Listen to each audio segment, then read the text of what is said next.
Good evening. Welcome to Wednesday Word. Many thanks tonight to Rose Campbell, who's given us our word for tonight. I've asked many of you to give me words in the comments below with regard to words that we can talk about on Wednesday nights. Rose has given us the word discipleship. Discipleship. We can spend hours talking about discipleship, but let me give you my best 4 minutes and understanding of discipleship. First, I would say we need to break down the word discipleship to understand first what a disciple is. And a disciple at its basic understanding is a student or a learner. As we apply that to the scriptures, as we think about the 12 disciples, who were they? I love someone who has said that they were ordinary people learning to live like Jesus. It's a great definition of a disciple. And I think, therefore, then, as we look beyond the 12 disciples and think about what it means to be a disciple of Jesus, it is to be a student and a learner of Jesus, but just being an ordinary person learning to live like Jesus. If that's who you are, what you're doing, you are a disciple of Jesus Christ, an ordinary person learning to live like Jesus. So now let's apply that to discipleship, right? What is discipleship? Well, it's helping other people in their journey to learn to live like Jesus. It's helping ordinary people like yourself to learn to live like Jesus. That's what discipleship is at its very root understanding. Biblically, let's jump to Matthew 28, verses 18 through 20. It's the end of Jesus' time on earth. He's about to ascend, and his last instruction for his disciples is this: all authority on heaven and earth has been given to me. It's therefore, I say, go make what? Disciples of all nations. And then he gives us two words to clarify what that means: baptizing them in the name of the Father, the Son, and the Holy Spirit, and teaching them to obey all that I've commanded. Baptizing and teaching. So what does that teach us about what Jesus intended for us in our discipleship of helping ordinary people learn to live like him? Well, first is baptism, which I think really is conversion.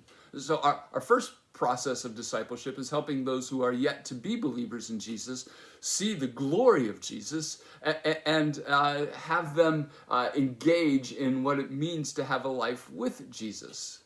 Baptism, conversion.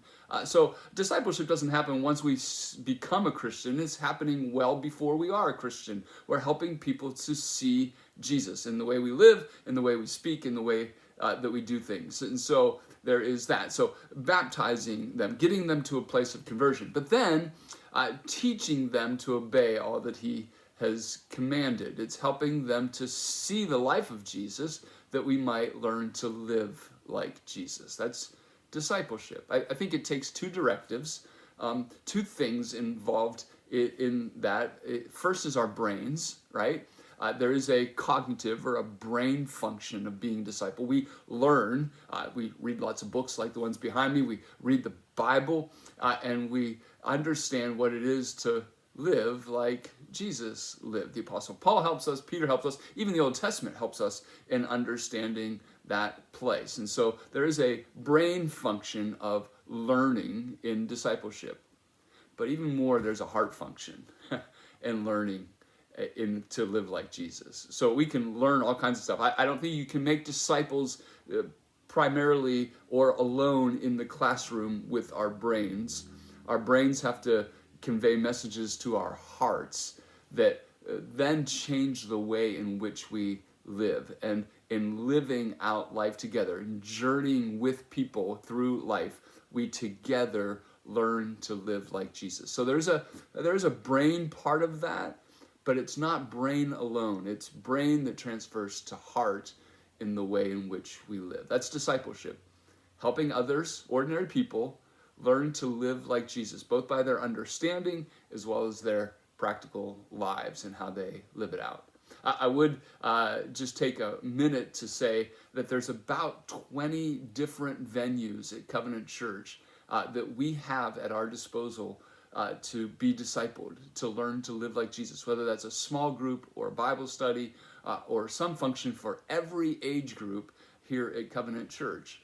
And so if you are not plugged into something beyond Sunday morning and listening to the sermon, you need to be. That's part of this journey that we want to travel with you in learning to live like Jesus. So discipleship. Rose, thanks for the word. Hopefully today that's helpful in understanding what discipleship is, and hopefully many of you will put some more words in the comments below of things that we can talk about. Have a great day, and God bless you in your journey to live like Jesus.